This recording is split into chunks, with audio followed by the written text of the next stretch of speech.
estudar um pouquinho o maior sociólogo do trabalho do Brasil, Ricardo Antunes. E Ricardo Antunes, ele é professor universitário da Unicamp, titular da Unicamp.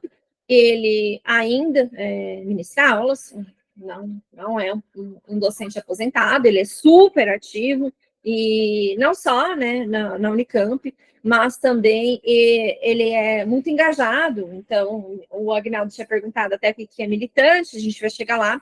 Vou fazer de novo essa distinção para quem não ouviu, porque quem está vendo a gravação, a gente tem uma pessoa aqui, Agnaldo, que pergunta. São 10 por dia, eu acho. Então, até eu vou aproveitar as perguntas que a Aguinaldo me faz e vou já trazendo aqui também, que a pergunta de Aguinaldo, com certeza, pode ser a pergunta de outro alguém, ou muitos, né? Alguém. Então, ele é muito ativo, ele é engajado na luta pelas boas condições de trabalho da classe trabalhadora, por melhorias de condições de trabalho da classe trabalhadora. Então, ele fala em sindicatos, ele fala no TRT, e a gente vê ele fazendo essa divulgação científica, porque divulgação científica é parte de uma luta. Então, é parte de luta pela classe trabalhadora e é parte também de resistência. Então, vamos lá, alguns conceitos chaves de Ricardo Antunes, e esses conceitos chaves de Ricardo Antunes, ou metáforas de Ricardo Antunes, ou categorizações aqui de Ricardo Antunes, depende, tá? Uns são conceitos, uns são metáforas, para a gente poder trabalhar até na prova, e talvez, possivelmente, pode ser que apareça na prova de vocês, já que edital parece que tem uma preferência por esse autor. Então, aqui, para a gente começar a falar sobre Ricardo Antunes, o Ricardo Antunes, ele cunhou uma expressão que é classe que vive do trabalho, tá? Então, classe que vive do trabalho, assim, com hífen, uma palavra que virou uma palavra, classe que vive do trabalho. Mas não vem do nada, nada vem do nada, né? Então, o Ricardo não acordou um dia e simplesmente pensou, vou chamar de classe que vive do trabalho. Por quê? O que ele estava vendo? O que ele estava vivendo? A gente passou aqui no curso pelos teóricos do adeus à centralidade do trabalho. A gente viu a não classe de não trabalhadores, não vimos? Então, a gente viu capitalismo desorganizado. A gente viu que as classes vão acabar. Mais do que isso, a gente não viu, e aí eu vou falar para vocês, que tem autores italianos, por exemplo, Antônio Negri, o Negri e o Hart, eles escreveram, devia ter pego em outro lugar, um livro chamado Multidão. E nesse livro, eles tentam avançar ali em Marx, mas quebram, partem ali com a leitura de Marx e falam assim, não tem classe mais. Não tem, a gente não vê classe, a gente não vê vê luta de classes, hein? A gente não vê ali dominante, dominado, então a gente não vê ali a burguesia capitalista, a gente não vê o operário, ou proletário de indústria, proletário de serviço, a gente não vê isso. O que eles falam? Agora é uma multidão. Simples assim. Uma multidão. Muita gente trabalhando. Uma multidão. Mas, classe aqui, não estou vendo. E aí, o Ricardo, pensando nisso, né, e lendo todos esses autores, porque ele é um leitor voraz, ele lê muita gente. Surge o autor de outro lugar, ele está lendo, e vendo tudo isso, em todo esse movimento, ele fala assim, não, olha, essas pessoas estão erradas. Então, a gente já viu na obra dele, que ele até contrapõe, ele fala, não tem sentido, o trabalho não está dando a Deus, o trabalho é super central. Claro que agora a gente tem uma heterogeneidade da classe trabalhadora, mas ainda é classe trabalhadora, como viu Marx. Marx, então, falava da classe trabalhadora na indústria, então, proletariado industrial. Agora, tudo bem, a maioria de serviços, a gente já viu isso também, mas ainda é uma classe trabalhadora. E aí, pensando nessa heterogeneidade, pensando em todo mundo que faz parte da classe trabalhadora, ele fala assim, não é uma multidão sem rosto, não, pelo contrário, as pessoas, elas têm rosto, olha só, as pessoas, elas têm gênero, as pessoas, elas têm raça, as pessoas, elas têm etnia, e é isso que ele vem falar. Vamos olhar para isso. E essas pessoas vivem do trabalho, porque elas vendem, a gente ainda está no capitalismo, ainda vendem a força do trabalho para sobreviver. E, então, ele cunha, classe que vive do trabalho. Então, são todas essas pessoas aqui, uma totalidade, né, de homens, de mulheres, produtivos e até, assim, improdutivos, né, que não têm os meios de produção, já que ele está retomando Marx, que, não tendo esses meios de produção, precisam vender a sua força de trabalho. E aí, no final das contas, vendem essa força de trabalho, seja na zona rural, seja na zona urbana, seja no campo, seja na cidade. Então, seja dentro da indústria, seja no serviço. E podem ser aqui terceirizado, é classe que vive do trabalho. É subcontratado, é classe que vive do trabalho. É temporário, é classe que vive do trabalho. É seletista, é classe que vive do trabalho. E aí ele olha, então assim, olha, eu estou olhando ali para o pessoal usar o alto escalão, classe que vive do trabalho. Eu estou olhando para o desempregado, também é classe que vive do trabalho, que pode votar aqui, né? Precisa vender ainda essa força de trabalho. Eu olho para o call center, que é um dos trabalhos mais precarizados que nós temos. É a classe que vive do trabalho. Então, nós temos aqui a questão que ele olha, tá? Para todas essas pessoas, né, que têm rosto, que têm raça, que têm gênero, que têm etnia, e fala assim, ó, todas essas pessoas aqui, elas continuam produzindo mais-valia. E essa mais-valia continua sendo tomada aqui, ficando nas mãos dos proprietários de meios de produção. E agora, os proprietários de meios de produção, né, são essas grandes empresas, essas multinacionais, essas transnacionais, donas ali de um capital, e agora a gente está pensando em um capital, o capital financeiro. Ou seja, é classe. Isso aqui é classe. Ah, mas tá bom. Então a gente vai olhar, né, é classe que vive trabalho. A gente já entendeu isso. Na sociedade ainda que se vive trabalho. Mas tem consciência de classe? Aí é outra coisa. É outra questão. Aí nós temos uma outra questão. Né? A classe, consciência de classe a classe se reconhece enquanto classe, ela tem consciência que ela é uma classe, ela sabe disso, porque só sabendo que quem é que a gente consegue lutar. Então, eu vou lutar por melhores condições de trabalho se eu tiver certeza de mim. Se eu tiver certeza que então tá bom, eu sou mesmo explorado. Poxa vida, porque eu estou expropriada aqui. E os frutos do meu trabalho são espoliados. Eu tendo essa noção, eu luto por melhores condições. Contra quem? A outra classe, a quem me explora, a classe dominante. Mas, se eu não me reconheço assim, se eu acho que eu sou um empreendedora, ué, quem é que está me explorando? Quem é que explora empreendedor e empreendedora? Não explora. Contra quem eu vou lutar? De quem que eu vou pedir melhores condições de trabalho? Então, aqui, eu me reconheci enquanto classe trabalhadora? Se eu me entendo como empreendedor? Não. A gente vai chegar nisso. Vai falar mais sobre isso. Então, aqui, classe, tá? A classe em si é diferente de ter consciência de classe. Mas a gente já passou aqui pelo primeiro conceito de Ricardo, que é essa classe que vive do trabalho. Todo mundo, né? Um monte de gente e um monte de gente diferente que precisa vender a força de trabalho para sobreviver hoje em dia. E aí ele até toca nesse ponto, né? A gente precisa entender, claro, que existem as mudanças dentro dessa classe que vive do trabalho.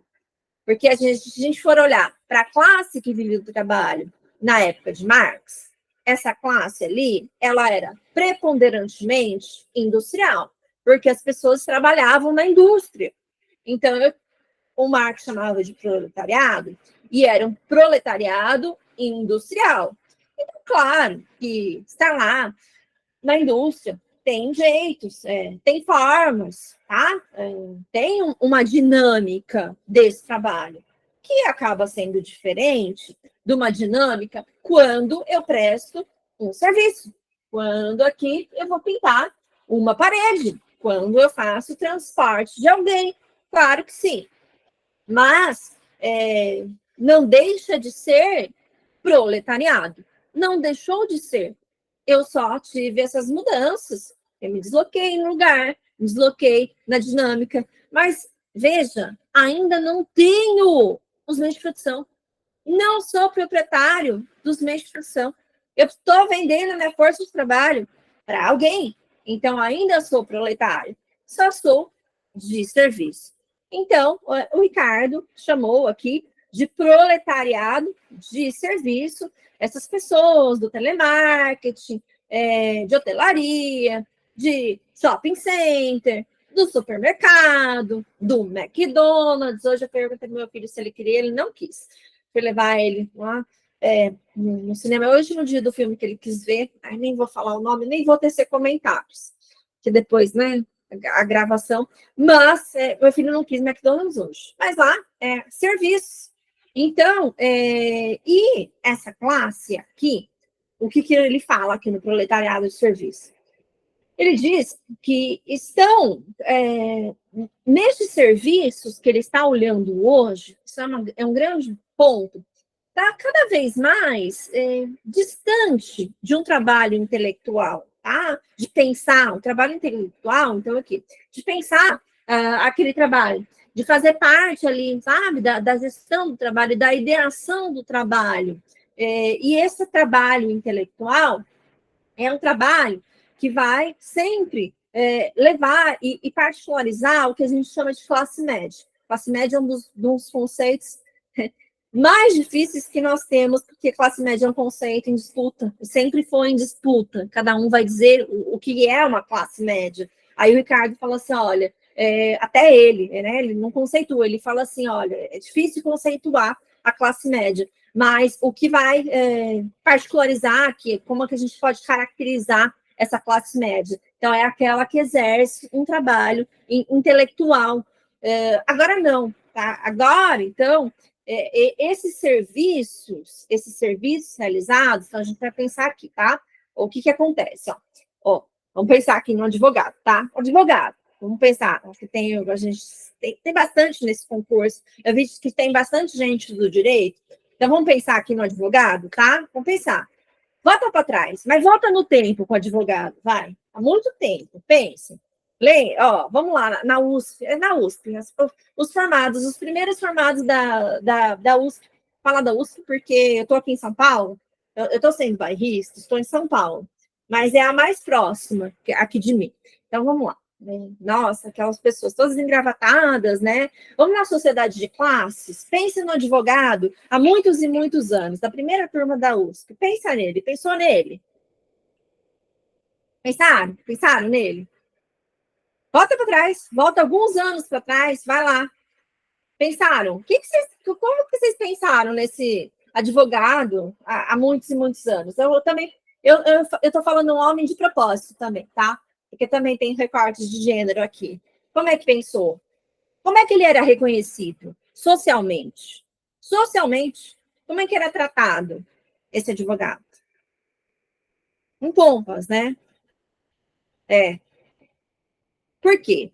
Porque naquela época era ligado a esse trabalho intelectual. Doutor, o Basílio falou, o Paulo falou, com o doutor e com honras. Então, olha, o senhor advogado. Então, você tinha um status, era uma profissão que traziam o status. Ela estava próxima, então, aqui, estava ali num trabalho intelectual. Então, como que a gente lia essas pessoas? Como classe média. Então, aqui, mestrado, classe média. A gente lia como classe média. O que foi acontecendo?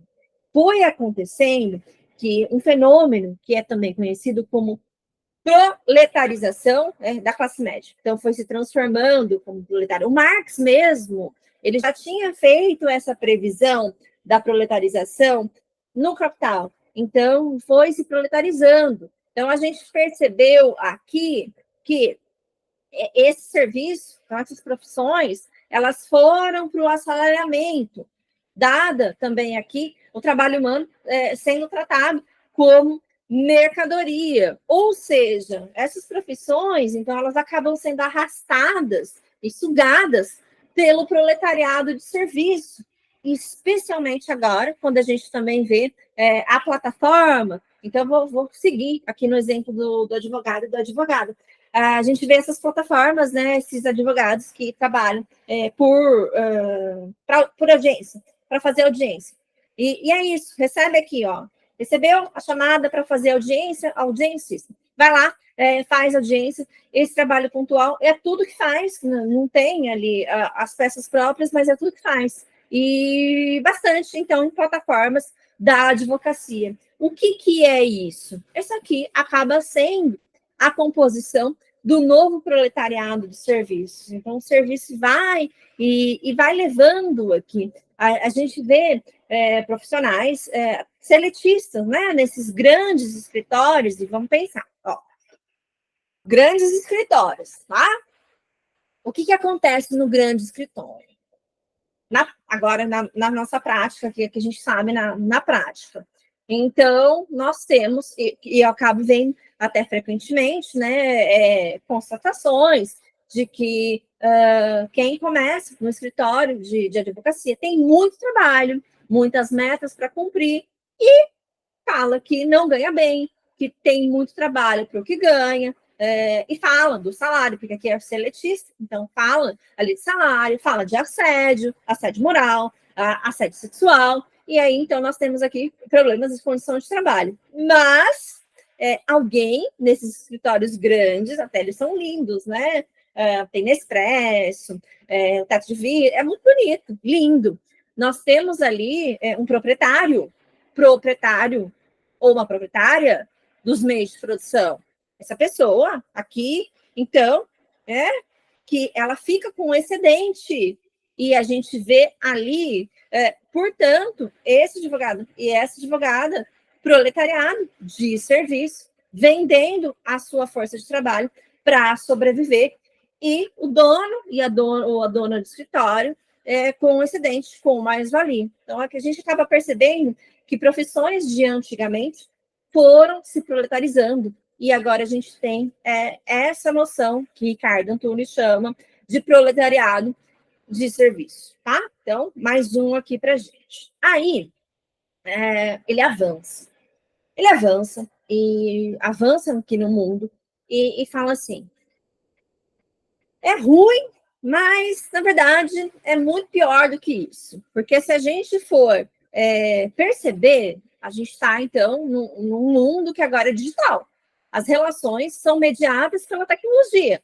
Tudo é automático aqui agora, então a gente já passou pela evolução da tecnologia, então a gente já sabe aqui, né, nos chips, nos bytes, no algoritmo, onde está, onde tudo se localiza, tudo no aqui e agora, que, claro, tem os seus benefícios para o mundo do trabalho, tem as suas facilidades, isso é inegável, e a gente vê, então, aqui tudo controlado por um aplicativo, né, por uma plataforma, com o seu algoritmo, nesse mundo digital. E eu trabalho dentro desse mundo digital. E quando a gente vai olhar para esse mundo digital, aí Ricardo diz assim, olha, a tecnologia, e já é um grande ponto dele, a tecnologia, como muitos teóricos falavam, que ia terminar com o trabalho, com os postos de trabalho, que não ia ter mais emprego, que a máquina ia substituir o homem. Não é isso que a tecnologia está fazendo, não. A tecnologia está fazendo uma outra coisa. A tecnologia está potencializando a extração da mais-valia. Está trazendo aqui o ser humano como super explorado. Eu estou explorando ainda mais o ser humano. A tecnologia está ajudando a explorar, a ter mais-valia absoluta e mais-valia relativa. Eu estou fazendo isso com a tecnologia. Eu controlo a pessoa 24 horas por dia. Eu criei aqui uma coisa que não deixa a pessoa se desligar, que eu cobro dela o tempo todo, dentro desse ideário aqui também, né, neoliberal. Meia-noite a gente naturaliza o pedido por trabalho, o pedido por produção. Então, dessa forma, eu estou super explorando neste movimento de precarização, né? Eufemismo que a gente usa, flexibilização, desde os anos 70, que a gente vem nessa toada, e desde os anos 70, que tudo aconteceu, a gente já viu que tudo começa a acontecer lá nos países centrais do capitalismo nos anos 70, de, né, direitos trabalhistas protetivos a menos, e a menos, e a menos, e a menos, retirando, o que, no final das contas, eu acabo também potencializando essa superexploração, porque as condições de trabalho, elas se degradam. Eu pioro essas condições de trabalho. Então, eu peço mais, exijo mais e eu dou menos. Eu te faço trabalhar mais tempo, mais intensivamente, no mesmo período de tempo também, e eu te dou condições piores, menos proteções para você trabalhar. Então, assim, ele fala, ó, é uma super exploração. E às vezes eu dou um troco. E isso já é mais, né? É mais do que nada. Então, olhando aqui para este mundo digital, né? Informacional maquínico digital, ele fala assim, ó, parece que eu estou vendo, estou voltando a um tempo de escravidão. A gente tinha escravizado, que era vendido.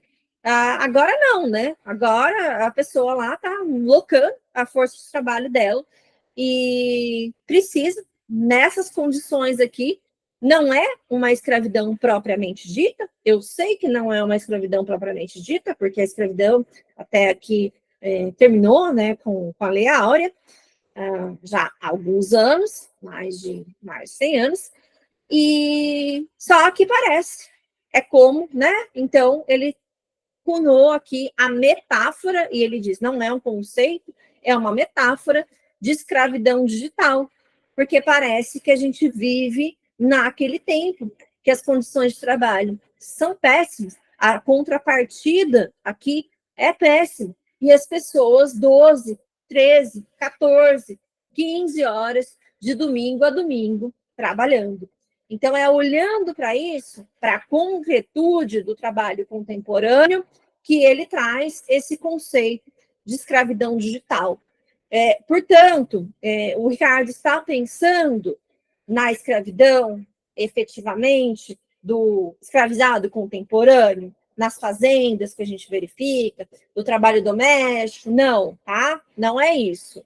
Então, vamos ter aqui em mente que escravidão digital é só uma metáfora que ele pensa assim, olha, é uma superexploração e é tão ruim, as condições são tão ruins quando a gente via lá na escravidão, e agora é tudo que permite isso é um algoritmo, é algo ali, só eu clicar, e eu clicar em um botão. Então, escravidão digital. Mas ele fala mais, aí ele fala assim, poxa, mas por que, né, que alguém vai... Essa é uma pergunta. Eu ouço, às vezes, essa pergunta. Por que alguém vai se submeter a isso? É tão ruim assim, não ganha quase nada. Ganha ali várias e várias e várias horas, às vezes, e como não tem, né, uma CLT, não consegue, e não chega ao salário mínimo, porque não é seletista, então não tem como fazer efetivamente aqui esse controle, e vai. de domingo a domingo, porque faz. E até eu estava conversando com uma colega de vocês, eu estava narrando a situação lá no trabalho dela, e que quando chegam novos, e esses novos todos são terceirizados, então que é um local que foi privatizado, então tem servidores, né, concursados, e depois foi privatizado, e depois da privatização, então fica o pessoal antigo, que eles tratam como nós, e já quem entrou terceirizado, eles tratam como eles. Então já tem, vocês estão percebendo aqui, né? Aquilo que a gente estava até falando antes, tem nós, concursados, vocês, terceirizados. E aí ela conta qual que é a condição de trabalho do terceirizado, qual que o salário como terceirizado entra. É muito diferente, é muito inferior, que todas as vantagens o terceirizado não tem, e por aí vai. Aí ela comenta assim, mas você sabe que eles estão super felizes? Não é? Não, super felizes. Atendi um cara ontem que veio aqui, conversou comigo, e super contente de ter um trabalho. Daí, né, a nossa conversa é assim, porque em comparação com o desemprego, onde estava antes? O desemprego. Onde estava antes? Com nada? Com absolutamente nada. Onde estava antes? Sem conseguir nada, fazendo bico. E bicos esporádicos, que nem o bico conseguia com constância. Então, essa pessoa que não tinha nada, estava lá, terceirizado. Em comparação com o outro, ruim. Mas com comparação com o que tinha, nossa, agora eu tenho alguma coisa. Então, sim, essa pessoa fica feliz. Essa pessoa fica contente. Essa pessoa que está sofrendo, essa pessoa que está passando fome, essa pessoa que ganha o pão, ela fica feliz. E essa reação aqui de felicidade, esse sentimento aqui de felicidade vai minar, concordam? Qualquer resistência por melhores condições. Assim, poxa, nossa, olha só, já consegui isso aqui, tá muito bom para mim, tá muito bom para mim. E carregam o medo do desemprego. Ah, se eu reclamar, eu posso voltar para a rua. Se eu lutar aqui, posso voltar a passar fome. Então não faz nada. Fica ali, naquela condição. Então, essa lógica aqui é o que o Ricardo Antunes chama de privilégio da servidão, que hoje, na sociedade da dispersão aqui, no difícil, no mundo do trabalho, que nem todo mundo consegue ser absorvido pelo mercado, se a pessoa encontrar um trabalho em péssimas condições, já é um privilégio, em comparação com o mal pior, que é o desemprego. Então, quando ele pensa em privilégio da servidão, é isso que ele está pensando. Não está falando assim, olha, que é servir, não está remetendo assim, tá? Ao servir. Ele fala assim, é servidão porque é um trabalho ruim. É um trabalho de muitas e muitas e muitas e muitas horas, com as condições horrorosas. Então, por isso que ele fala assim, e isso, então, é uma servidão. E acaba sendo um privilégio comparado com nada. Por isso que ele fala, os novos proletários de serviço se encontrarão em uma realidade triste e outra trágica. Oscilarão entre o desemprego completo e, na melhor das hipóteses, a disponibilidade para tentar obter o privilégio da servidão, que é justamente isso. Trabalhos ruins, empregos ruins, condições adversas, sem adicionais salariais, sem EPI, sem proteções. Privilégio da servidão. E esse privilégio da servidão, ele é encontrado na uberização do trabalho. Então, o Ricardo já trabalhava com essa ideia aqui de privilégio da servidão, o livro dele, Privilégio da Servidão, se não me engano, é de 2018. Nós já tínhamos aqui um trabalho uberizado, então ele já trabalhava aqui com essa categoria analítica. E agora a gente passa para um trabalho, né, uberizado, a uberização do trabalho, que a gente já tratou um pouquinho na aula passada, mas vamos avançar e nos aprofundar um pouco nela, que é aposta de algumas pessoas, então, aproveitar aqui, que é o tema da professora, que é o que a professora, não sei, eu ainda mais gosto, vai. Posso falar que eu ainda mais gosto, junto com a divisão sexual do trabalho. São os meus preferidos dentro aqui do que está previsto no edital.